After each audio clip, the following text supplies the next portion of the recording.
हाँ जी। Hello students, स्वागत है आप सभी का बंसल क्लासेस की इस ऑनलाइन प्लेटफॉर्म पर।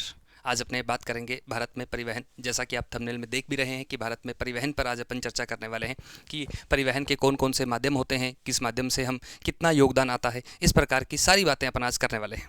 आइए शुरू करते हैं अपने लेक्चर। अपना क्या पढ़ेंगे अपन? भारत में परिवहन। लगाते हैं हेडिंग परिवहन। परिवहन का सिंपल एक शाब्दिक अर्थ देखिए। अगर शाब्दिक अर्थ की चर्चा करें तो इसका अर्थ क्या बनेगा?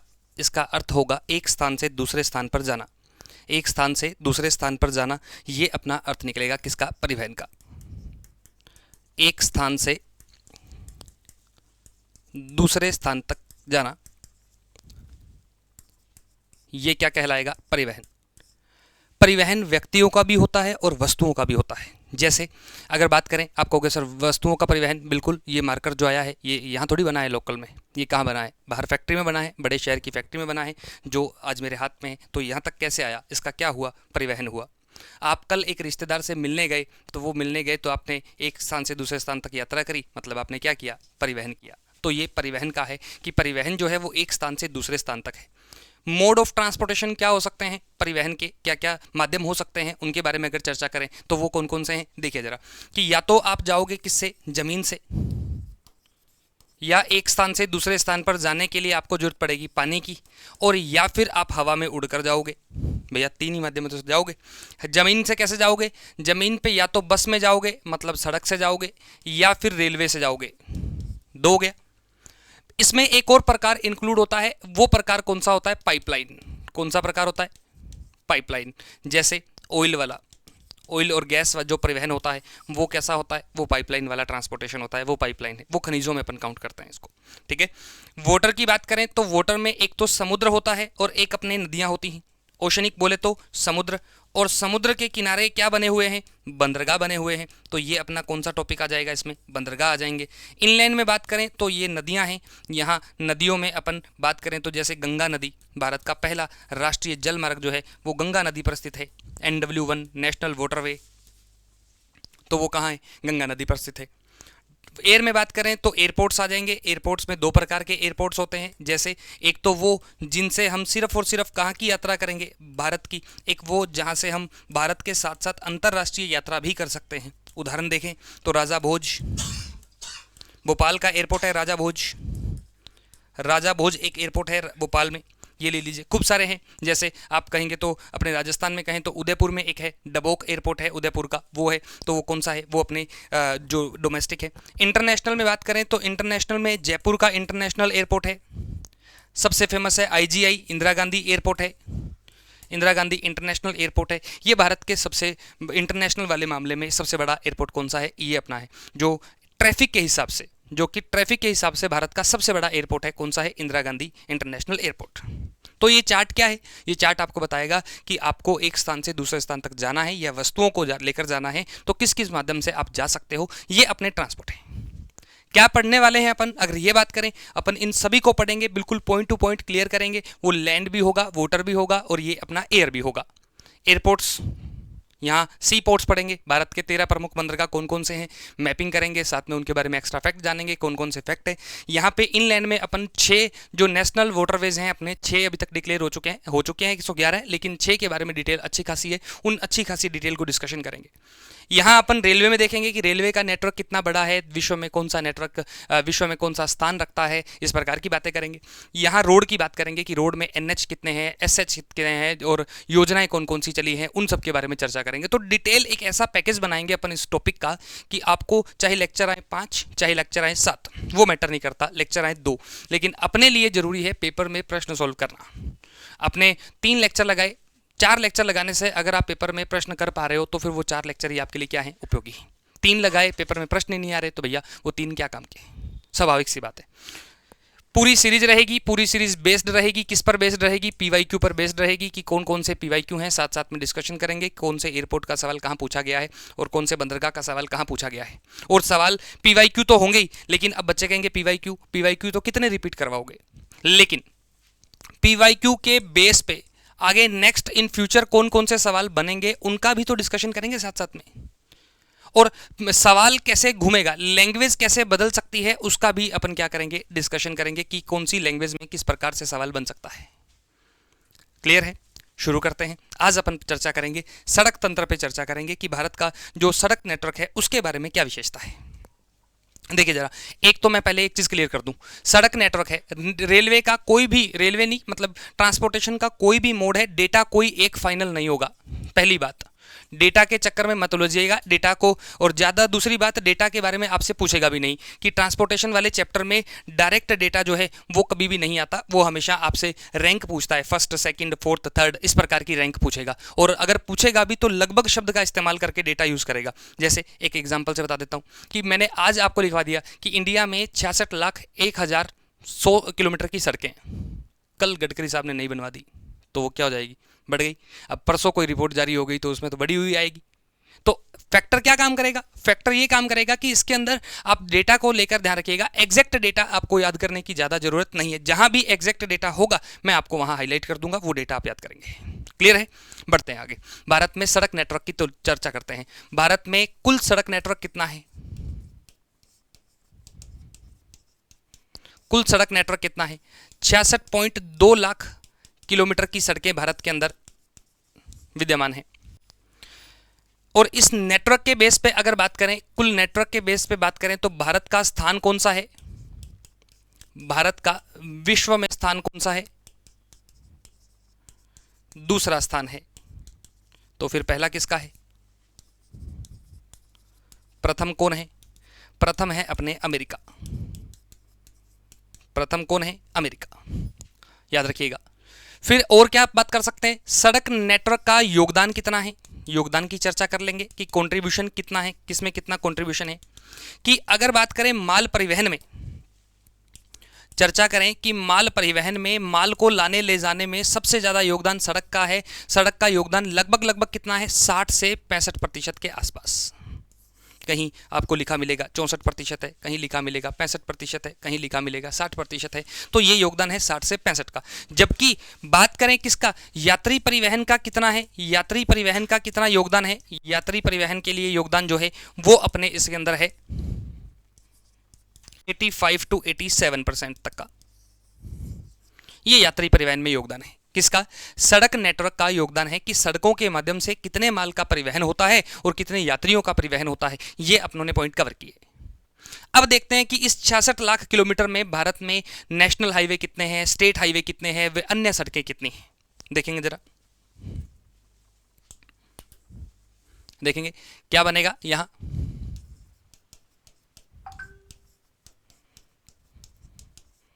भारत में सड़क नेटवर्क 66.2 लाख किलोमीटर का नेटवर्क है। और इस नेटवर्क में बात करें तो इस नेटवर्क में अगर अपन बात करें तो 66.2 लाख किलोमीटर के नेटवर्क में एनएच कितने हैं, स्टेट हाईवे, मैं यहां एक बार पूरा नाम लिख देता हूं, बाद में अपन आगे छोटे नाम का यूज इस्तेमाल करेंगे। राष्ट्रीय राजमार्ग बोले तो एनएच, राज्य राजमार्ग बोले तो एसएच।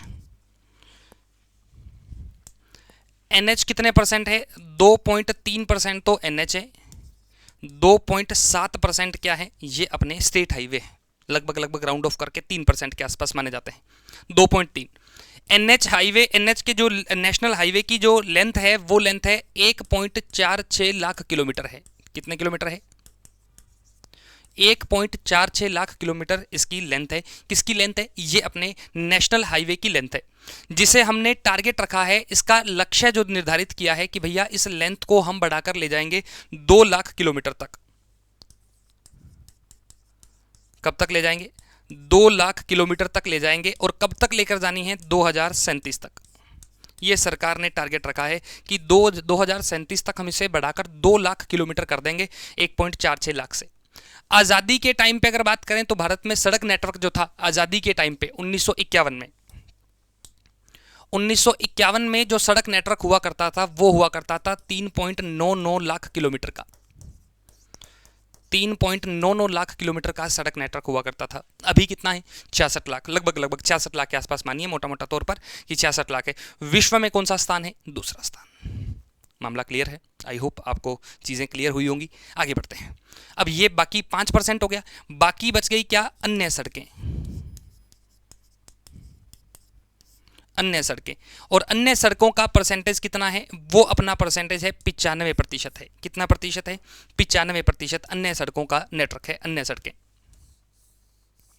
याद करेंगे। अन्य सड़कें, अन्य सड़कों में कौन कौन सा है? एक तो जिला सड़कें आ जाएंगी, जिला सड़कें हो जाएंगी। एक अपना आ जाएगा शहरी सड़कें, शहरी सड़कें, और एक हो जाएगा अपने ग्रामीण सड़कें। ये अपने 3 हो गए, जिला सड़कें, शहरी सड़कें और ग्रामीण सड़कें। ये टोटल 3 हो गए अपने इस प्रकार की।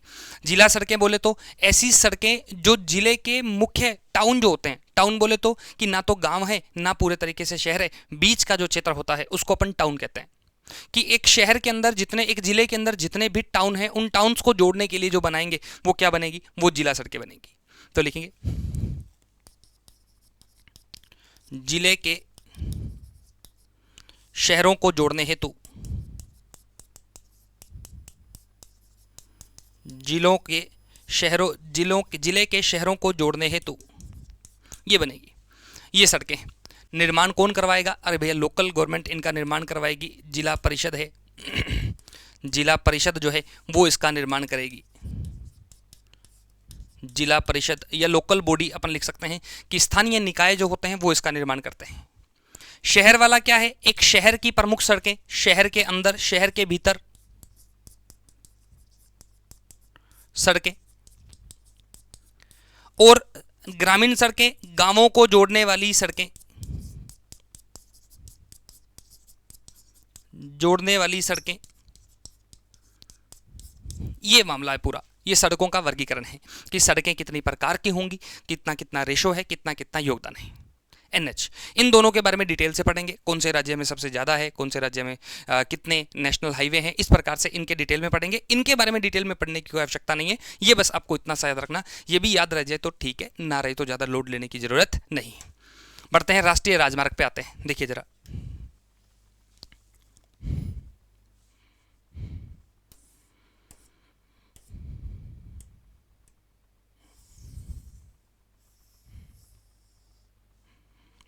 हाँ जी बात करते हैं राष्ट्रीय राजमार्ग की। देखो क्या है, अपने नेशनल हाईवे की चर्चा करेंगे, राष्ट्रीय राजमार्ग की चर्चा करेंगे।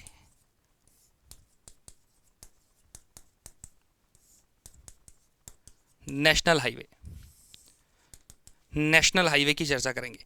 नेशनल हाईवे पे मतलब क्या हुआ? नेशनल हाईवे क्या होते हैं? नेशनल हाईवे, नेशनल हाईवे क्यों बनाए जाते हैं? पहला सवाल है।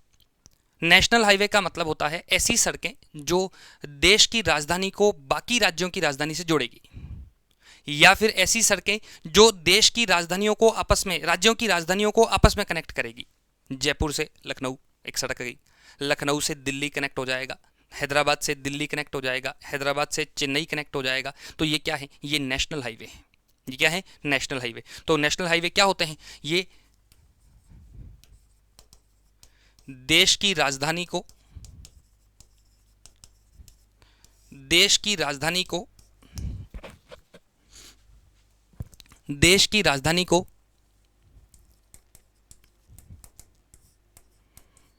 राज्यों की राजधानी से जोड़ने हेतु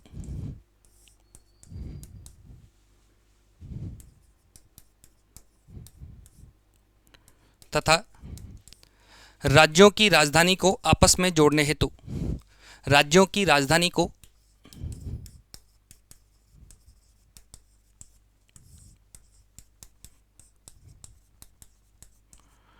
आपस में जोड़ने हेतु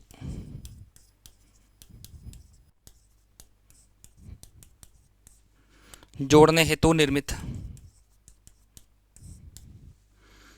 देश की राजधानी को जोड़ना है राज्यों की राजधानी से, और राज्यों की राजधानियों को आपस में जोड़ना है। उदाहरण दिया मैंने अभी, लखनऊ दिल्ली, लखनऊ जयपुर, ये वाला उदाहरण है, ये आप याद रख सकते हो। राष्ट्रीय राजमार्ग है। निर्माण कौन करेगा? अब सवाल है कि भैया एनएच का निर्माण कौन करेगा? एनएच का निर्माण करता है NHAI, काम कौन करेगा? NHAI पढ़ेंगे अपन, NHAI के बारे में डिटेल से पढ़ेंगे। कौन करेगा? NHAI अपने निर्माण करेगा।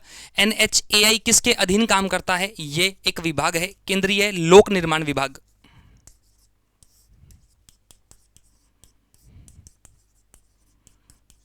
केंद्रीय लोक निर्माण विभाग के अधीन काम करता है।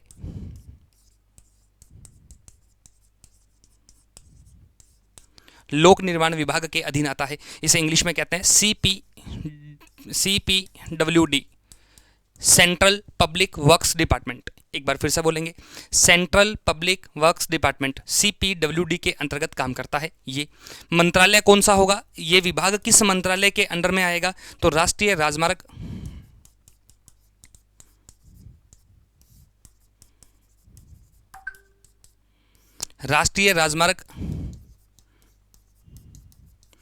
एवं परिवहन मंत्रालय के अंतर्गत ये काम करेगा। परिवहन मंत्रालय के अंतर्गत आएगा। राष्ट्रीय राजमार्ग परिवहन मंत्रालय के अंतर्गत NHAI काम करता है, ये याद रखेंगे। मंत्रालय हो गया, विभाग हो गया, और एक अपना जो है ये अपने क्या हो गया, याद रखेंगे, NHAI। आगे बढ़ते हैं। और अगर चर्चा करें अपन CPWD के बाद अगर बात करें तो और क्या रह गया इसमें, और क्या पढ़ सकते हैं अपन? NH। देखिए जरा,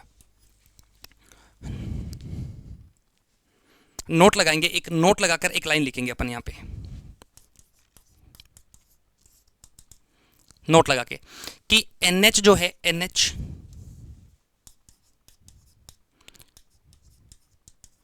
सड़क परिवहन का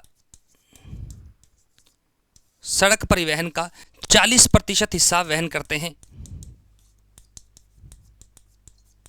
मतलब जितना भी सड़क परिवहन होता है, उस सड़क परिवहन का 40% हिस्सा जो है वो NH से होता है। 40% हिस्सा वहन करते हैं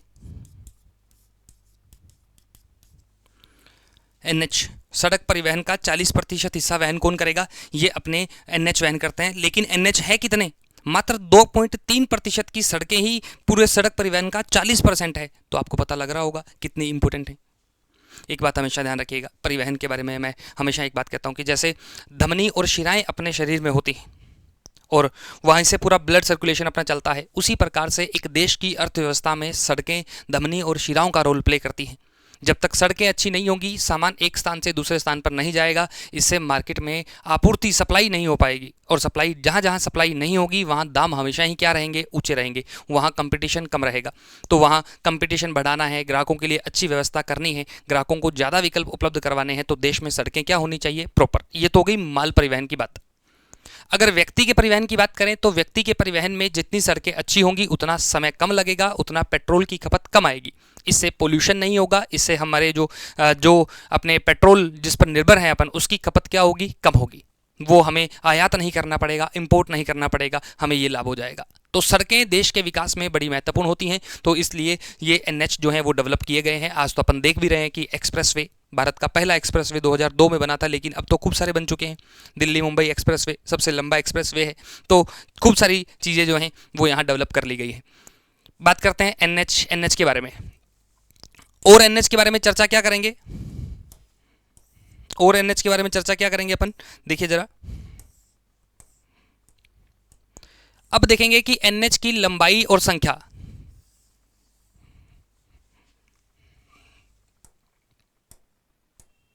देखिए जरा, NH की लंबाई, NH भारत में सर्वाधिक NH, देखो जरा क्या लिखा है,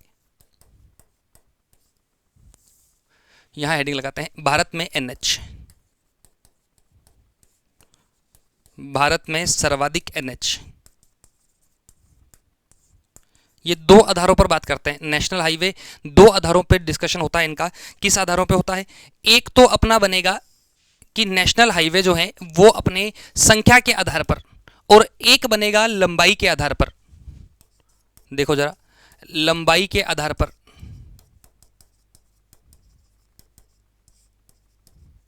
और एक अपने बनेगा लंबाई के बाद अगर बात करें तो एक अपने बनेगा संख्या के आधार पर।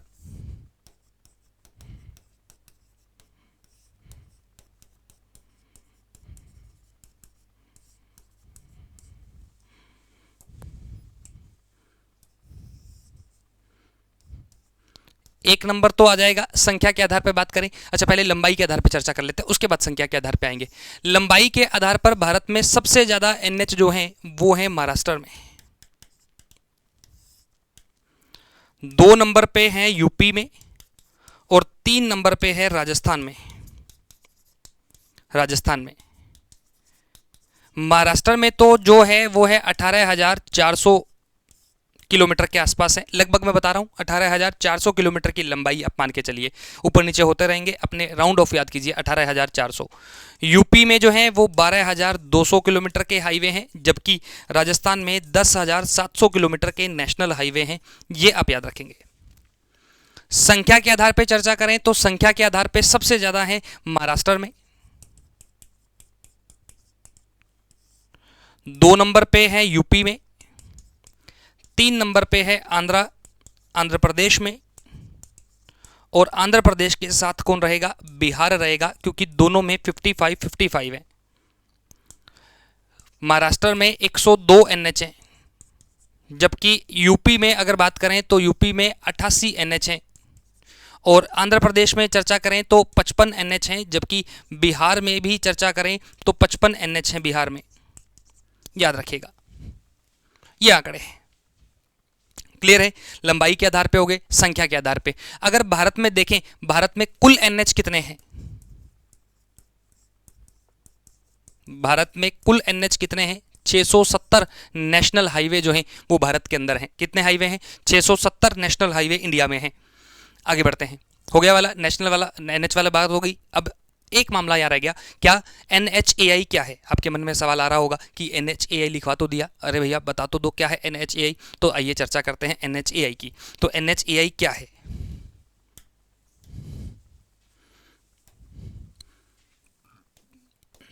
NHAI फुल फॉर्म क्या बनेगी? National highway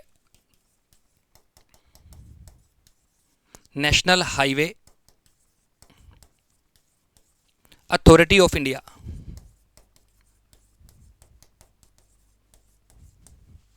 authority of India,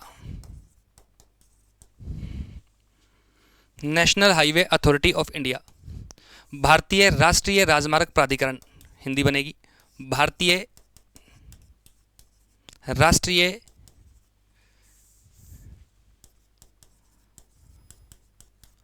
राजमार्ग प्राधिकरण, ये NHAI है। NHAI की चर्चा करें अपन, क्या क्या फैक्ट बनेंगे? देखो जरा इसके प्रश्न बनाते हैं सबसे पहले कि क्या क्या प्रश्न बन सकते हैं इसमें से। इसका जो अधिनियम है वो किस वर्ष का है?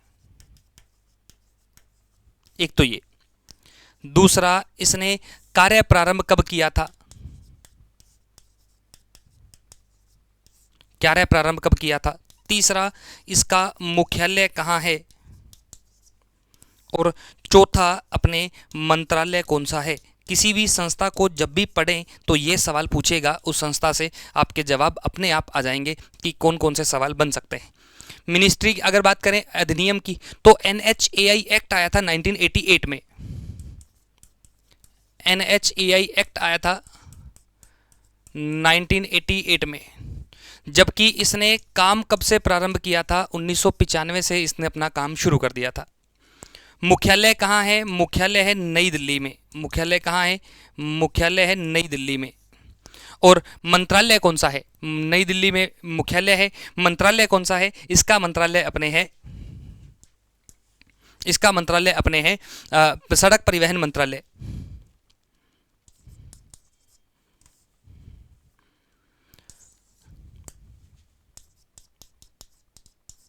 राष्ट्रीय राजमार्ग एवं परिवहन मंत्रालय। मंत्री कौन है भारत में?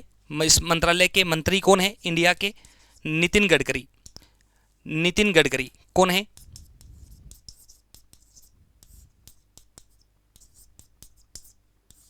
नितिन गडकरी।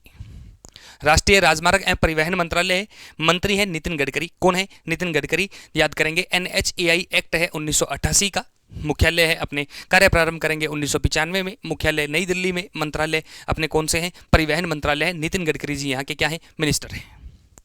आगे बढ़ते हैं। अच्छा, एक चीज़ और ध्यान देना, अब पेपर में अब मैंने आपको चीज़ें लिखवा दी, अब होता क्या है, बच्चों को लगता है कि अब इसकी एक लाइन आती है कई बार पेपर में कि NHAI एक वैधानिक संस्था है। NHAI is a statutory body. Statutory body है क्या? बिल्कुल है, याद करेंगे। NHAI क्या है? ये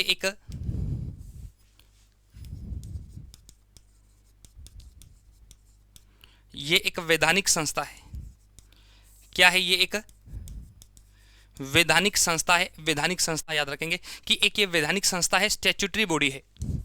स्टैट्यूटरी बॉडी का मतलब होता है ऐसी संस्था जिसके संबंध में कोई ना कोई अधिनियम जो है, जिसके संबंध में कोई ना कोई अधिनियम जरूर पारित किया गया है, वो क्या कहलाती है? वो स्टैट्यूटरी बॉडी कहलाती है, वो वैधानिक संस्था कहलाती है।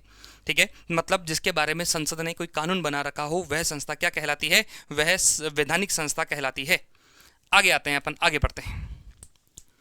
अब लगे हाथ अपन एक और इंस्टीट्यूट की चर्चा करेंगे भैया, उसका नाम है BRO। क्या नाम है? चर्चा में है अभी, BRO, border road organisation. Border road organisation.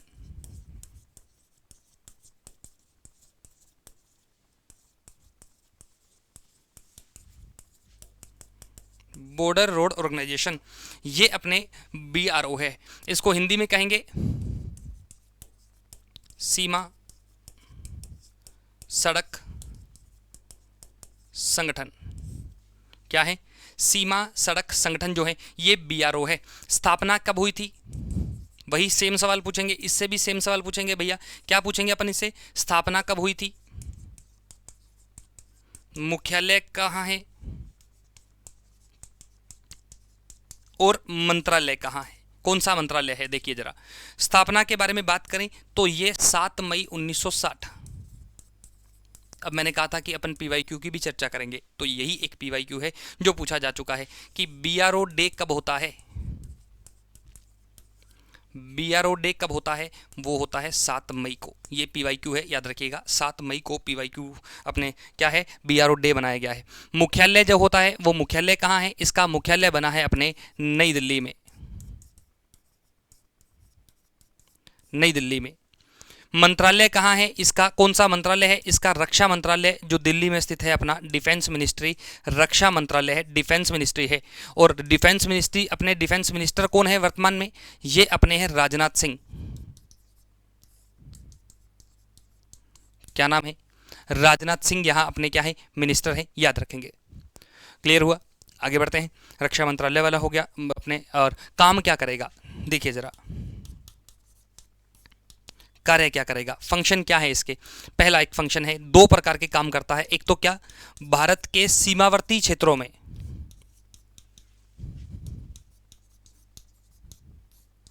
Bharat के सीमावर्ती क्षेत्रों में सड़क निर्माण, इंडिया के जो बॉर्डर एरियाज हैं उनमें सड़क निर्माण का काम करेगा। एक तो ये। दूसरा इसका काम है क्या, विदेशों में सड़क बनवाना, विदेशों में इंफ्रास्ट्रक्चर, सड़क बोल दो या अवसंरचना निर्माण कह दो, कि वहां अगर कोई सड़क जैसा कुछ काम करना है तो फिर वो कौन करेगा? वो BRO करेगा। वहां NHAI काम नहीं करेगा। NHAI तो इंडिया में काम करेगा, इंडिया में जो NH बनेंगे वो NHAI बनाएगा। कई बार अपने टोल टोल पे लिखा भी होता है, टोल प्लाजा पे, कि NHAI आपका स्वागत करता है। बोर्ड में भी लिखा होता है, जो ग्रीन कलर के बोर्ड अपन देखते हैं, येलो कलर के बोर्ड अपन देखते हैं, उन पर भी कई बार लिखा होता है NHAI स्वागत करता है आपका। तो NHAI का नाम आप देखते हैं, लेकिन जल्दी से आपको BRO का नाम देखने को नहीं मिलेगा। BRO आपको देखने को मिलेगा लद्दाख वाले इलाके में, जो अपने ऊंचे, काफ़ी ऊंचे क्षेत्रों में, जो लद्दाख वाला क्षेत्र है, वहाँ जो है, वहाँ सड़कें किसने बनाई है? BRO ने बनाई है। जैसे शिंके ला शिंके नाम से एक दर्रा है, उसके अंदर बनाई है। मिगला, जो कि भारत का सबसे ऊंचा सड़क युक्त दर्रा है, वहाँ सड़क किसने बनाई है? वो BRO ने बनाई है। तो ये BRO बनाता है। तो विदेशों में सड़क निर्माण, विदेशों में सड़क निर्माण, सड़क जैसे जो भी कार्य होंगे वो कौन करेगा? BRO करेगा। अच्छा, कोई उदाहरण भी है क्या विदेशों में सड़क निर्माण का? बिल्कुल, एक उदाहरण है, प्रोजेक्ट दंतक। BRO ने एक प्रोजेक्ट चलाया था, प्रोजेक्ट दंतक। दंतक एक प्रोजेक्ट चलाया था। ये भूटान में सड़क निर्माण है। क्या है?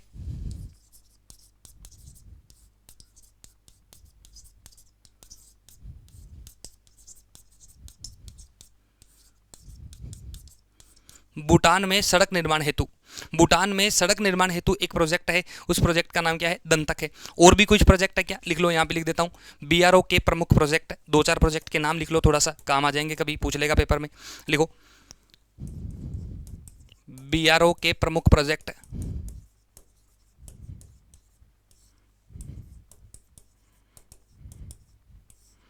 प्रोजेक्ट एक उसने चलाया था प्रोजेक्ट हिमांक, प्रोजेक्ट लिख रहा हूं, प्रोफेसर मत समझ लेना भैया, ध्यान रखना इस बात का, कभी प्रोफेसर समझ लो, प्रोफेसर नहीं है यहां, प्रो का मतलब है प्रोजेक्ट। प्रोजेक्ट अपने एक चलाया था हिमांक, एक चलाया था प्रोजेक्ट योजक। ये दोनों ही प्रोजेक्ट चलाए थे अपने लद्दाख में सड़कें बनाने के लिए। लद्दाख के सीमावर्ती क्षेत्रों में सड़कें जो बनी हैं वो प्रोजेक्ट हिमांक तो बहुत फेमस है, हिमांक लद्दाख में सड़कें बनाने हेतु चलाया था। फिर एक प्रोजेक्ट चलाया था इसने प्रोजेक्ट बीकन, बीकन नाम से एक प्रोजेक्ट चलाया था, ये चलाया था जम्मू कश्मीर में सड़कें बनाने के लिए, जम्मू कश्मीर में प्रोजेक्ट बीकन। बीकन कहाँ का है? जम्मू कश्मीर का। और अपन देखें आगे और देखें तो और 3 नंबर पे अपन लिख लेंगे क्या, 4 नंबर पे अपन लिख लेंगे एक प्रोजेक्ट है प्रोजेक्ट स्वास्तिक। ये किसके लिए चलाया था? ये इसने चलाया था सिक्किम के लिए, सिक्किम के लिए प्रोजेक्ट अपने सिक्किम के लिए प्रोजेक्ट स्वास्तिक। एक प्रोजेक्ट है प्रोजेक्ट हीरक,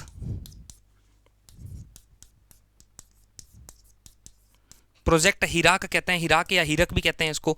ये चलाया था अपने छत्तीसगढ़ में नक्सलवादी जो इलाके हैं, छत्तीसगढ़ में नक्सल प्रभावित क्षेत्र जो है वहां सड़कें बनाने का काम प्रोजेक्ट हीरक के अंतर्गत किया गया था। और ये बीआरओ का ही मामला है पूरा का पूरा, ये बीआरओ के प्रोजेक्ट हैं। और भी खूब सारे प्रोजेक्ट हैं, जैसे अपने असम और मेघालय में सेतुक है, एक सेवक प्रोजेक्ट है, एक पुष्पक प्रोजेक्ट है, ये सारे मिजोरम में पुष्पक है। तो ये जो प्रोजेक्ट हैं ये खूब सारे प्रोजेक्ट इसने चला रखे हैं आपने ना, तो लेकिन मेजर मेजर जो है मुख्य मुख्य जो है वो लिखवा दिए। सबसे ज़्यादा पॉपुलर है हिमांक और विदेश में सबसे ज़्यादा पॉपुलर है प्रोजेक्ट दंतक। कहाँ पे? भूटान में। क्लियर हुआ? भूटान में अपने ये वाला मामला हुआ। ठीक है साहब, अब देख लेते हैं एक बार क्या क्या पढ़ लिया अपन ने। एनएच के बारे में चर्चा हो गई है क्या? एनएच के बारे में ठीक ठाक चर्चा हो गई है। बात करेंगे अभी एनएच में सबसे लंबा एनएच कौन सा है, सबसे छोटा एनएच कौन सा है, उन सब की भी चर्चा करेंगे। लेकिन एक बार पहले अपन अपना जो बेस है वो तैयार कर रहे हैं ना। अगली हेडिंग क्या लगाएंगे? राज्य, राज्य राजमार्ग की संख्या। देखो जरा, स्टेट हाईवे,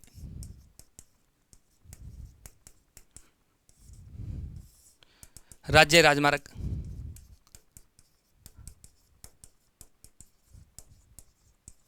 स्टेट हाईवे निर्माण कौन करवाएगा? अब स्टेट हाईवे नाम ही जब स्टेट है तो निर्माण कौन करवाएगा? राज्य सरकार इनका निर्माण करवाएगी। और राज्य सरकार का भी पीडब्ल्यूडी डिपार्टमेंट, पीडब्ल्यूडी लोक निर्माण विभाग, पब्लिक वर्क्स डिपार्टमेंट, ये काम करेगा किसके लिए? सड़कों के लिए, कि राज्य सरकार के स्टेट हाईवे बनाने का काम करेगा। पीडब्ल्यूडी केवल सड़कें नहीं बनाता और भी खूब काम करता है। जैसे आप कभी बैडमिंटन खेलने गए हो तो बैडमिंटन का जो कोर्ट सरकार के द्वारा बना होता है उसके बाहर लिखा होता है कि लोक निर्माण विभाग द्वारा निर्मित। तो जो सड़कें हैं या फिर कई बार बोर्ड भी लगे होते हैं सड़कों पर, पीडब्ल्यूडी, पीडब्ल्यूडी आपका स्वागत करता है, इस प्रकार के बोर्ड लगे होते हैं, तो वो पीडब्ल्यूडी है। मतलब यहाँ का जो मुख्य का विभाग है सरकार का, ये कंस्ट्रक्शन करने वाला विभाग है, वो पीडब्ल्यूडी होता है। ठीक है, पब्लिक वर्क्स डिपार्टमेंट, फिर से बोलो जरा एक बार, पब्लिक वर्क्स डिपार्टमेंट, लोक निर्माण विभाग। चलिए, अब राज्य राजमार्ग की बात करें तो सबसे ज्यादा कहाँ है? सर्वाधिक राज्य राजमार्ग कहाँ है? सर्वाधिक राज्य राजमार्ग कहाँ है? नंबर 1 सबसे ज्यादा स्टेट हाईवे कहाँ है? महाराष्ट्र में है। दूसरा अपन बात करें तो महाराष्ट्र में सबसे ज्यादा है। दूसरे अगर चर्चा करें तो कर्नाटक है। और 3 नंबर पे गुजरात है।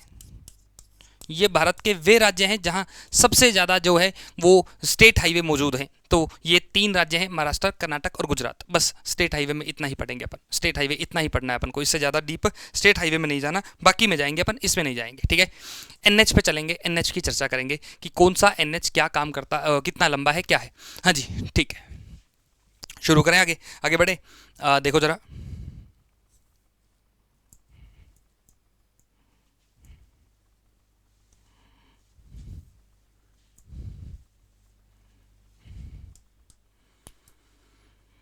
हाँ जी, लिखेंगे भारत का सबसे लंबा एनएच।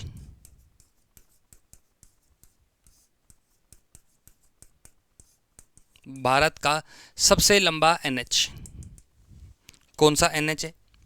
NH 44। NH 44 कहाँ से कहाँ तक है? श्रीनगर से लेकर कन्याकुमारी तक। श्रीनगर किसकी कैपिटल है? जम्मू कश्मीर की कैपिटल है, जम्मू कश्मीर की समर कैपिटल है। जम्मू कश्मीर की दो राजधानियां हैं, एक श्रीनगर है, एक जम्मू है। जम्मू विंटर कैपिटल है, जबकि श्रीनगर जो है वो समर कैपिटल है। गर्मियों में सारे ऑफिस श्रीनगर में रहते हैं, सर्दियों में सारे ऑफिस कहाँ ट्रांसफर हो जाते हैं? अपने जम्मू, अपने जो जम्मू है वहाँ ट्रांसफर हो जाते हैं। कन्याकुमारी जो है, कन्याकुमारी ये कहाँ पड़ता है? ये अपने पड़ता है तमिलनाडु। कहाँ पड़ता है? तमिलनाडु। तमिलनाडु में जम्मू कश्मीर और तमिलनाडु, ये आप याद करेंगे, यहाँ है। लिख सकते हैं कन्याकुमारी, हालांकि मैंने कभी पहले नाम में आया होगा तो बता दिया होगा, लेकिन एक बार फिर से बता देता हूँ। कन्याकुमारी विवेकानंद रोक मेमोरियल, विवेकानंद रोक मेमोरियल कहाँ है? ये अपने विवेकानंद रोक मेमोरियल कहाँ है? ये अपने कन्याकुमारी में है। तो याद करेंगे क्या है विवेकानंद रोक मेमोरियल है क्या? एक चट्टान पर बना हुआ ध्यान केंद्र है, मेडिटेशन सेंटर है, जहाँ मोदी जी ने आज से 2 साल पहले जब योग किया था तो अखबार में पहले अगले दिन फोटो आई थी, मोदी जी अपने भगवा कलर का यूँ वस्त्र धारण करके वो योग कर रहे हैं वहाँ पे। तो वो फोटो जो है वायरल हुई थी, वो फोटो मतलब अखबार में आई थी। तो इस वजह से उस साल जितने भी एग्जाम हुए थे उसमें पेपर में पूछा गया था विवेकानंद रोक मेमोरियल भारत के कहाँ स्थित है, किस राज्य में स्थित है, या कहाँ किस स्थान पर स्थित है। तो राज्य पूछे तो तमिलनाडु है और जगह पूछे तो कन्याकुमारी है। समुद्र के किनारे बिल्कुल एक चट्टान पर बना हुआ एक केंद्र है, एक भवन है, उस भवन को हम विवेकानंद रोक मेमोरियल कहते हैं। चलिए आगे बढ़ते हैं। NH 44, NH 44 जो है इसकी लंबाई कितनी है? अब लंबाई को लेकर द्वंद्व है। लंबाई इसकी 4112 किलोमीटर है, लेकिन कहीं कहीं इसकी लंबाई 3745 किलोमीटर भी लिखी हुई है, ये भी ध्यान देंगे आप ना। लेकिन जनरली क्या मिलेगी आपको? 4112 किलोमीटर इसकी लंबाई मिलेगी। ये उत्तर दक्षिण कॉरिडोर का हिस्सा है, ये उत्तर दक्षिण गलियारे का हिस्सा है।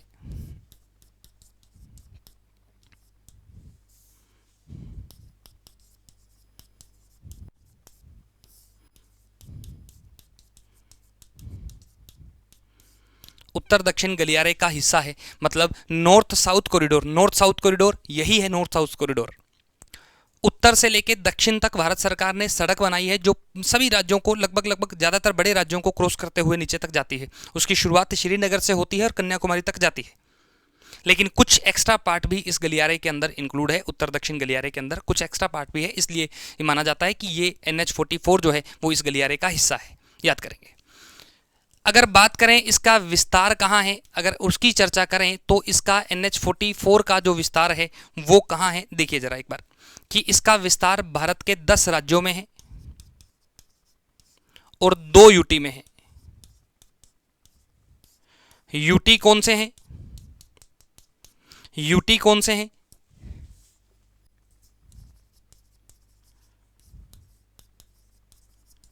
जम्मू कश्मीर, और एक कौन सा है? दिल्ली। 2 तो यूटी है। राज्य कौन कौन से हैं? राज्य इसमें शुरू करेंगे, ऊपर से शुरू करेंगे। पंजाब है, पंजाब के बाद हरियाणा है, हरियाणा के बाद राजस्थान है, राजस्थान है, यूपी है, MP है, और एक अपना महाराष्ट्र है, कर्नाटक है, तेलंगाना है, आंध्र प्रदेश है, आंध्र प्रदेश है, और एक राज्य है बीच में नीचे, तमिलनाडु। तमिलनाडु। इन राज्यों में ये फैला है, 10 राज्यों के अंदर इसका विस्तार है। 2 यूटी यहाँ है, जम्मू कश्मीर और दिल्ली, इन राज्यों में फैला है। ये आप मोटा मोटा तौर पर याद रखेंगे कि भारत का सबसे लंबा NH जो है वो NH 44 है। याद करेंगे। क्लियर है? उत्तर दक्षिण गलियारे का हिस्सा है। और क्या पॉइंट रह गया इसमें पढ़ने वाला? देखो जरा, NH 44 ठीक है साहब, ये हो गया अपने, ये अपने NH44 मेनली अपना क्या हो गया, कंप्लीट हो गया, जिसके अंदर लेंथ अपन ने देख ली है और साथ में अपन स्टेट भी हो गए हैं। ठीक है, अभी पिक्चर देख लेते हैं कोई।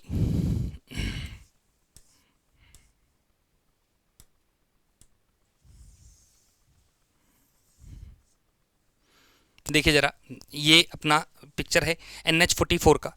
NH44 कहाँ से शुरू हो रहा है, देखो जरा, ये श्रीनगर से शुरू हुआ, जम्मू कश्मीर, पठानकोट, जलंधर पंजाब में पड़ता है, Delhi, Faridabad Haryana, Palwal Haryana, Agra UP, Gwalior MP, Jhansi UP, Sagar MP, Narsinghpur MP में आएगा, नागपुर, आदिलाबाद तेलंगाना में, हैदराबाद हैदराबाद हैदराबाद के बाद कुरनूल आंध्र प्रदेश वाला है, उसके बाद बेंगलुरु है, फिर कृष्णागिरी है, फिर सलेम है। सलेम कहाँ पड़ता है, तमिलनाडु का, फेमस है काफ़ी सलेम, चर्चा करेंगे अभी सलेम की।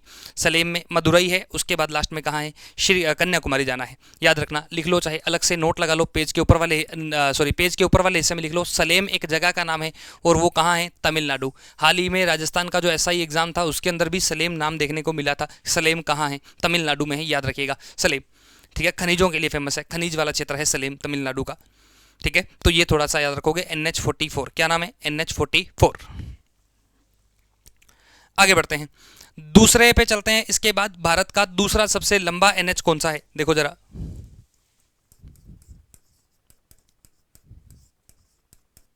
भारत का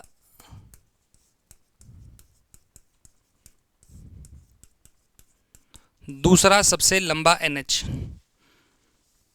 दूसरा सबसे लंबा NH कौन सा है, NH27। NH27 है, जिसका विस्तार कहां से है, पोरबंदर से लेकर सिलचर असम तक है।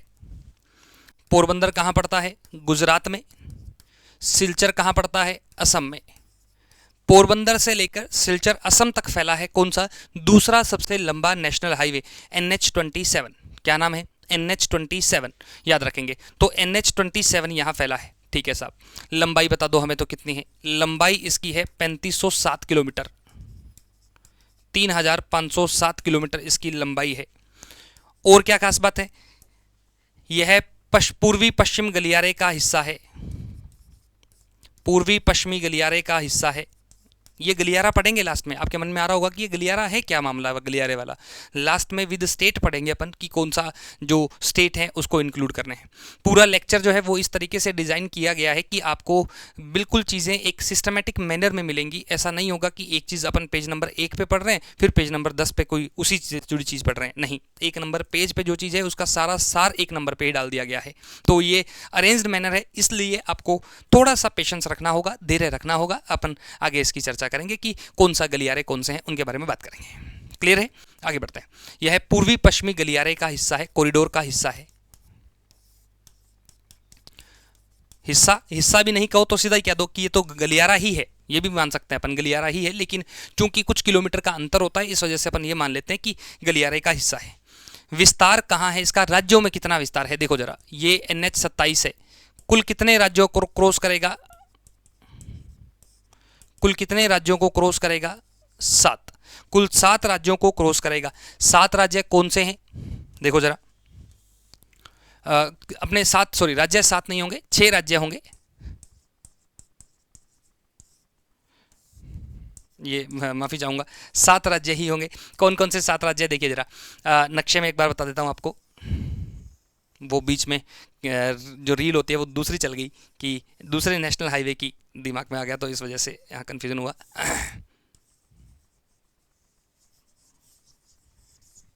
देखिए जरा कौन से हैं, ये पोरबंदर से शुरू होता है, यहाँ पड़ता है पोरबंदर। पोरबंदर से शुरू होने के बाद राजस्थान से यूपी MP, इस प्रकार से होता हुआ बिहार के बाद पश्चिम बंगाल में जाकर लास्ट में कहाँ टिक जाएगा, ये अपने ये जाएगा यहाँ तक। ये वाला मामला है। अब यहाँ राज्य कौन कौन से हैं देख लो जरा एक बार। ये वाला जो पॉइंट है, ये वाला पॉइंट कौन सा है, पोरबंदर है। कौन सा पॉइंट है, पोरबंदर पॉइंट है, जो कहाँ है, गुजरात में स्थित है। कहाँ पे है, गुजरात में। उसके बाद ये वाला हिस्सा इसका कहाँ जा रहा है भैया, ये वाला जा रहा है राजस्थान में। कहाँ जा रहा है, राजस्थान में।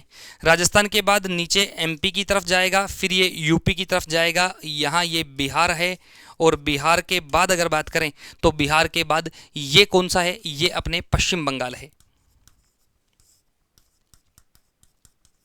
पश्चिम बंगाल है। और ये कौन सा है, ये अपने सिलचर है। सिलचर कहाँ पड़ता है, सिलचर, सिलचर जो भी आप प्रोनाउंस करना चाहें। ये कहाँ है, असम में। राज्य काउंट करो जरा एक बार, कितने हो गए। गुजरात, पोरबंदर किस राज्य में है, गुजरात में। जन्म हुआ था गांधी जी का पोरबंदर में। गुजरात, गुजरात, राजस्थान, एमपी, यूपी, बिहार, पश्चिम बंगाल और सिलचर। टोटल कितने हो गए, 7। टोटल 7 अपने यहाँ होते हैं। क्लियर हुआ। तो ये टोटल 7 हैं जो राज्य हैं, जो कौन कौन से हैं, ये राज्य आपके सामने हैं। ये अपना है NH-27। अब बात करेंगे कि भारत का सबसे बिजी वाला जो नेशनल हाईवे है वो कौन सा है, और भारत का सबसे छोटा नेशनल हाईवे कौन सा है। पहले सबसे छोटा पढ़ लेते हैं। सबसे छोटा यहीं पढ़ लेते हैं, सबसे छोटा, तो ताकि एक ही स्लाइड पे हो जाएगा सारा। लिखो, चलो अगले वाले पे चलते हैं। क्यों अपन बचाएं स्लाइड, लीजिए अगली वाली स्लाइड पे चलते हैं। यहाँ लगाते हैं अपन क्या, भारत का सबसे छोटा NH, छोटा NH ये कौन सा है, ये है अपना 327B। ये कहाँ से कहाँ तक जाएगा, 327B है, भारत का सबसे छोटा NH है। कहाँ से कहाँ जाएगा, ये अपने जाएगा पानी टंकी। पानी टंकी से मेची पुल। मेची पुल किस राज्य में पड़ता है, ये पश्चिम बंगाल में। पश्चिम बंगाल में। और अगर बात करें तो इसमें लंबाई अपने 1.2 किलोमीटर, लंबाई कितनी होगी, 1.2 किलोमीटर। लेकिन ध्यान देना, पेपर में, अपने पेपर में जरूरी नहीं कि पानी टंकी से मेची पुल ही इसका विस्तार माना जाए। ध्यान रखना, मेची पुल के बाद नेपाल आ जाता है, और नेपाल का टाउन है काकरबित्ता।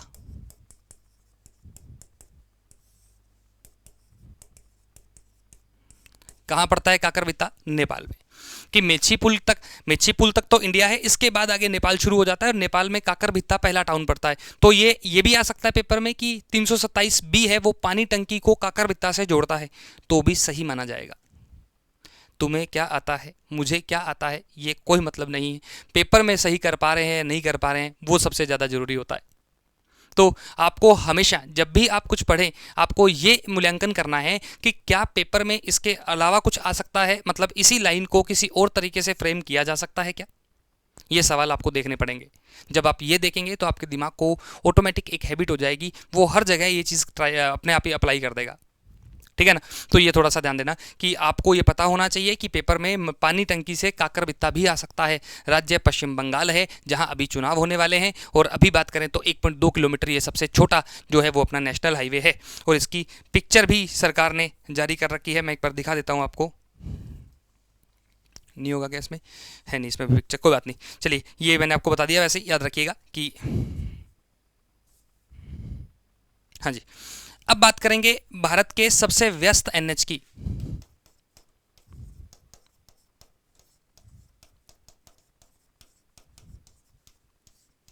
भारत का सबसे व्यस्त NH,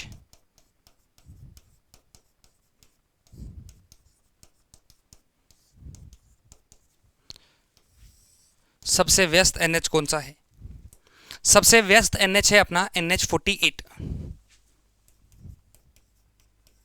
ये इंडिया का सबसे बिजी वाला जो नेशनल हाईवे है, जो दिल्ली से शुरू होता है, दिल्ली के बाद मुंबई जाता है, और मुंबई के बाद ये कहाँ जाएगा, चेन्नई जाएगा। ये 3 वाला है। दोबारा पढ़ेंगे अपन इसको, NHDP पढ़ेंगे, नेशनल हाईवे डेवलपमेंट एक प्रोजेक्ट पढ़ेंगे, उसके अंदर पढ़ेंगे एक बार दोबारा इसको ना। एक बार यहाँ पढ़ लीजिए, NH-48 है जो दिल्ली, मुंबई और चेन्नई तक जाता है। एक तो ये कुल लंबाई की अगर बात करें, कुल लंबाई की अगर चर्चा करें तो इसकी कुल लंबाई क्या है, अपनी कुल लंबाई है अपनी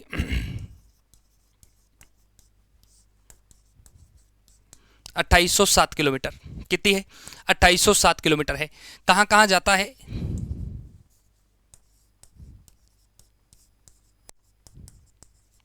कुल 6 राज्य वे एक यूटी में, केंद्र शासित प्रदेश, यूनियन टेरिटरी, यूटी, एक यूटी में जाता है। और यूटी तो आपके सामने लिखा ही हुआ है, वो कौन सा यूटी है? दिल्ली। वो कौन सा यूटी है? दिल्ली। तो ये दिल्ली से चलता है, दिल्ली के बाद ये चलना शुरू होता है। उसके बाद अगर बात करें तो ये कहाँ कहाँ जाता है, इसकी 6 राज्य कौन कौन से हैं देखो जरा। राज्यों के बाद यूटी के बाद हरियाणा, दिल्ली के बाद जाएगा हरियाणा, उसके बाद आएगा राजस्थान, राजस्थान के बाद आएगा गुजरात, गुजरात के बाद जाएगा महाराष्ट्र, महाराष्ट्र के बाद जाएगा कर्नाटक, और कर्नाटक के बाद ये जाएगा आगे, कर्नाटक के बाद ये जाएगा तमिलनाडु। यहाँ तक जाएगा। हरियाणा, राजस्थान, गुजरात, महाराष्ट्र, कर्नाटक, तमिलनाडु, इन राज्यों के अंदर इसका विस्तार है। 6 राज्य हैं, यहाँ तक ये जाएगा। तमिलनाडु में चेन्नई पड़ता है, शुरुआत इसकी दिल्ली से हो गई है, दिल्ली के बाद हरियाणा में प्रवेश करेगा। तो ये इस प्रकार से आगे बढ़ता है। क्लियर हुआ? तो ये थोड़ा सा याद रखोगे, हरियाणा, राजस्थान, गुजरात, महाराष्ट्र, कर्नाटक और तमिलनाडु, ये भारत का सबसे बिजी वाला नेशनल हाईवे है। क्लियर हुआ? आई होप आपको चीज़ें समझ में आई होंगी, आपको चीज़ें नेशनल हाईवे आपको पता लगे होंगे कि कौन कौन से नेशनल हाईवे अपने यहाँ विद्यमान है। क्लियर है? अब थोड़ी सी चर्चा कर लेते हैं एक बार कि जो इंडिया का सड़कों वाला मामले में इतिहास क्या रहा है। कि इतिहास बोले तो कि प्राचीन काल में सड़कों का निर्माण जो हुआ था वो किस प्रकार से हुआ था, कौन सी सड़क थी जिससे और अपने जीटी रोड जो सुना होगा आपने, जीटी रोड, उनके बारे में क्या प्रोविज़न है देखते हैं जरा। आइए थोड़ा सा इतिहास जान लेते हैं।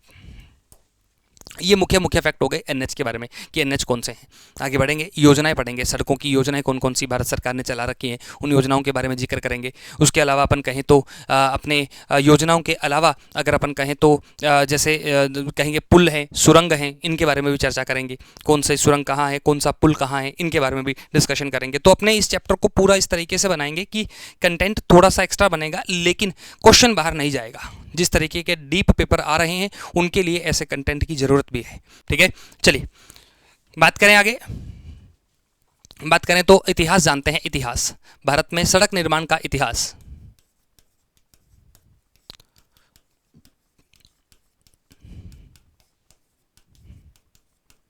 सड़क निर्माण का इतिहास, सबसे पहला पॉइंट है प्राचीन काल। कि प्राचीन काल के अंदर सड़क निर्माण जो किया गया था वो मौर्य साम्राज्य में हुआ था। प्राचीन काल में सड़क निर्माण जो हुआ था वो मौर्य साम्राज्य में हुआ था। मौर्य साम्राज्य ने सबसे ज़्यादा जो है वो निर्माण किया था। और मौर्य साम्राज्य में भी कौन था? चंद्रगुप्त मौर्य और अशोक मौर्य।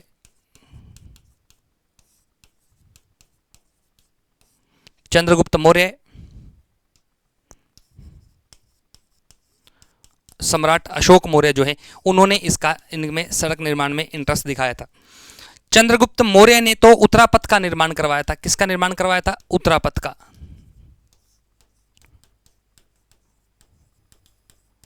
उत्तरापथ का निर्माण करवाया था। उत्तरापथ एक सड़क थी जिसे आज जीटी रोड अपन कहते हैं। जीटी रोड, वो जीटी रोड वाला पूरा मामला उत्तरापथ वाला ही है, याद रखेंगे। उत्तरापथ कहां से कहां तक बनाया था? काबुल से ढाका, काबुल से ढाका तक। उस समय अखंड भारत हुआ करता था। अखंड भारत में बांग्लादेश भी इंक्लूड था और अफगानिस्तान तक अपने सीमा लगती थी। तो काबुल से ढाका वाला एक रास्ता बनवाया था, चंद्रगुप्त मौर्य ने बनवाया था, और ये उत्तरापथ के नाम से जाना जाता है। कब बनाया था? 3री शताब्दी ईसा पूर्व में, 3rd सेंचुरी बीसी में बनवाया था। 3री शताब्दी ईसा पूर्व में।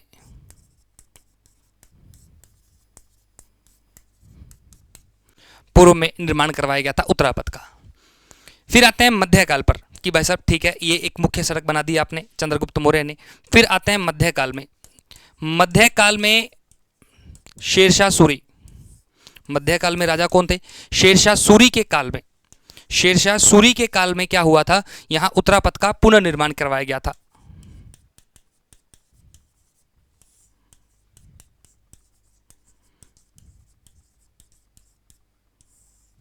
उत्तरापथ का पुनर्निर्माण करवाया गया था। इस उत्तरापथ का नाम बदलकर क्या कर दिया गया था?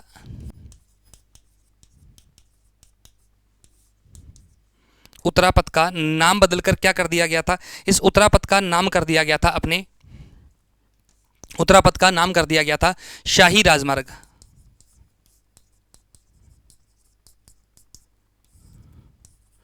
रॉयल हाईवे, रॉयल हाईवे, शाही राजमार्ग कर दिया गया था। ठीक है, एक तो ये। अब बात करें इसके, हालांकि शेरशाह सूरी नाम तो उत्तरापथ का पुनर्निर्माण किसने करवाया था? शेरशाह सूरी ने। ये तो लिखा नहीं अपन ने, लिखो शेरशाह सूरी द्वारा। शेरशाह सूरी को भारत में सड़क निर्माण का जनक कहा जाता है, कि सड़कों के निर्माण की परंपरा जो है वो उसके बाद में शुरू हुई थी। तो सड़क निर्माण का जनक किसे कहते हैं? अपन शेरशाह सूरी को कहा जाता है, याद करेंगे। आगे बढ़ते हैं, और क्या खास बात है। देखो इसके बाद आता है प्राचीन काल, सॉरी आधुनिक काल। आधुनिक काल, मॉडर्न इंडिया। आधुनिक काल क्या है? आधुनिक काल देखिए जरा, क्या लिखेंगे आधुनिक काल में? हाँ जी, आधुनिक काल। इसमें निर्माण कौन करवाता है? आधुनिक काल में निर्माण करवाया था इस उत्तरापथ का, इस शाही राजमार्ग का फिर पुनर्निर्माण करवाया गया। तो यहां लिखेंगे आधुनिक काल में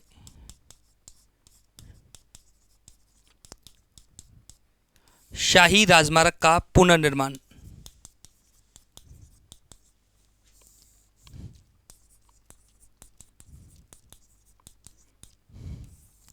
पुनर्निर्माण ये किसने करवाया था? ये गवर्नर जनरल ऑकलैंड ने करवाया था।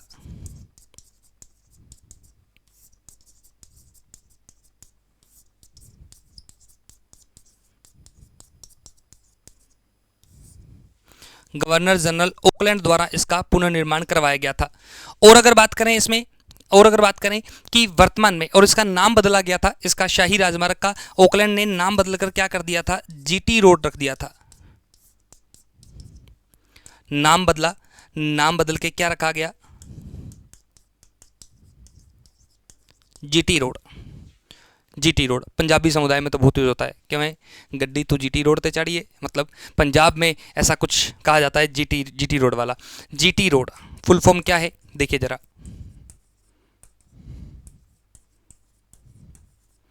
Grand trunk road. Trunk road. और वर्तमान में ये जीटी रोड कहाँ है? ये वर्तमान में अमृतसर से कोलकाता, वर्तमान में कहाँ है?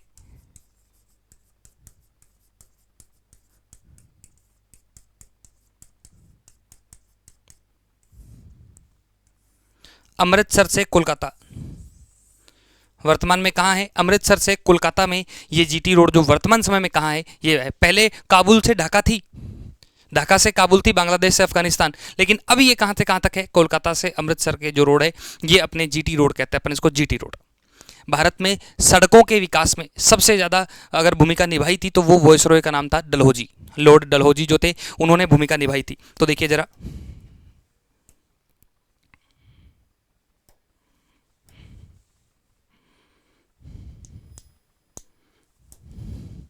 नोट लगा के लिखेंगे। और पीडब्ल्यूडी विभाग, पीडब्ल्यूडी की स्थापना, सड़क बनाने का काम करता है ये, पब्लिक वर्क्स डिपार्टमेंट, अपने लोक निर्माण विभाग जो है वो, इसकी बात करें तो इसकी स्थापना किसने करवाई थी? पीडब्ल्यूडी की स्थापना। और इस समय वॉयसरॉय कौन थे? लिखो स्थापना 1954 में। वायसरॉय कौन थे? डलहौजी, जिन्होंने तार सेवा शुरू कर दी थी। भारत में पहली रेल इन्होंने शुरू कर दी थी। गोद निषेध नीति इन्होंने अपनाई थी, गोद या हड़प नीति जिनको कहते हैं अपन, ये नीति इन्होंने अपनाई थी। तो ये अपने कौन थे? डलहौजी। मुख्य मुख्य बातें अपन ने कवर करी कि नेशनल हाईवे कितने परसेंट है, कितना रोल प्ले करता है, सड़क तंत्र का क्या रोल है, कितने किलोमीटर में है, कौन सा स्थान विश्व में है, ये चर्चा करी। नेशनल हाईवे का आगे वर्गीकरण देखा कि नेशनल हाईवे जो हैं वो किस राज्य में कितने हैं, संख्या के आधार पे, लंबाई के आधार पे, ये पढ़ा अपन ने। उसके बाद कितने परसेंट हिस्सा, 40% हिस्सा जो है वो वहन करते हैं, ये भी अपन ने कवर कर लिया। और अपन देखें तो इसमें एक बात करें तो NW के बाद अपने नेशनल हाईवे में फिर देख लिया कि सबसे लंबा नेशनल हाईवे, दूसरा सबसे लंबा नेशनल हाईवे, सबसे छोटा नेशनल हाईवे, फिर सबसे बिजी वाला नेशनल हाईवे कौन सा है। 4 फैक्ट अपन ने वो कवर कर लिए। फिर अपन ने स्टेट हाईवे की भी चर्चा की थी, किस राज्य में सबसे ज़्यादा स्टेट हाईवे बने हैं, किस राज्य में सबसे कम स्टेट हाईवे बने हुए हैं, तो उनकी भी अपन ने चर्चा की है। क्लियर है ये। उसके बाद अपन ने थोड़ा बैकग्राउंड देख लिया कि प्राचीन काल में कोई फेमस सड़क थी क्या, उसको मध्यकाल में फिर उसके साथ क्या किया गया, और फिर अपने आधुनिक काल में क्या मामला रहा, तो वो अपनों ने देख लिया। तो ये काइंड ऑफ एक लेयर में लगाया गया लेक्चर है जिसमें आप चीज़ों को पकड़ सकते हैं। अगले लेक्चर में अपन चर्चा करेंगे नेशनल हाईवे डेवलपमेंट प्रोजेक्ट्स की कि NHDP प्रोजेक्ट क्या है, और साथ में योजनाओं की चर्चा करेंगे, कौन कौन सी योजनाएं जो हैं वो अगले दौर में चलाई गई थी। ये पढ़ेंगे अगली क्लास में। आज के लिए इतना ही। Thank you so much. बने रहें बंसल क्लासेस के साथ। लगा हो कि वीडियो अच्छा है, काम आएगा भैया, पेपर में प्रश्न आएंगे, तो प्लीज़ इसे सब्सक्राइब भी करते हुए जाइएगा। मिलते हैं अगली क्लास में। आज के लिए इतना ही। Thank you so much.